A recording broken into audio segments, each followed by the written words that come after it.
విషయం ఏమిటంటే జగన్మోహన్ రెడ్డి గారు పదవీ స్వీకరణ చేసింది మే 30వ తేదీన 2019 మే 30వ తేదీన జగన్మోహన్ రెడ్డి గారు ముఖ్యమంత్రిగా పదవీ స్వీకరణ చేస్తే జూన్ 6వ తేదీన అంటే ఎన్ని రోజులు కేవలం 6-7 రోజుల్లోనే సుధాకర్ రెడ్డి గారికి అడిషనల్ అడ్వకేట్ జనరల్ పదవినిచ్చారు జగన్మోహన్ రెడ్డి గారు. మీ మధ్య ఏ సంబంధం లేకపోతే 6 రోజుల్లోనే ఎవడో తెలియని సుధాకర్ రెడ్డి, అంతవరకు ఈయన ఎవడో సమాజానికి తెలియనే తెలియదు, ఎవరో తెలియని సుధాకర్ రెడ్డిని తీసుకొచ్చి మీరు అడ్వకేట్ జనరల్ పదవిని ఎందుకు ఇచ్చారు, అడిషనల్ అడ్వకేట్ జనరల్ పదవిని ఎందుకు ఇచ్చారు, అది కూడా అంత హడావిడిగా, అంత ఉత్సాహంగా, అంత తొందరగా మీరు అంత మేలు ఒక మనిషికి చేశారు అంటే దానికి అర్థం ఏమిటి?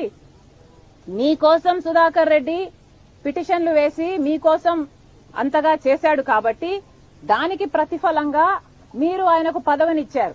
లేకపోతే ఎవడైనా కూడా తన తండ్రి పేరుని సిబిఐ ఛార్జ్ షీట్ లో చేర్చిన వ్యక్తిని పిలిచి అడిషనల్ అడ్వకేట్ జనరల్ పదవి ఇస్తాడండి? నేనైతే ఇవ్వను. మీరు ఇస్తారా?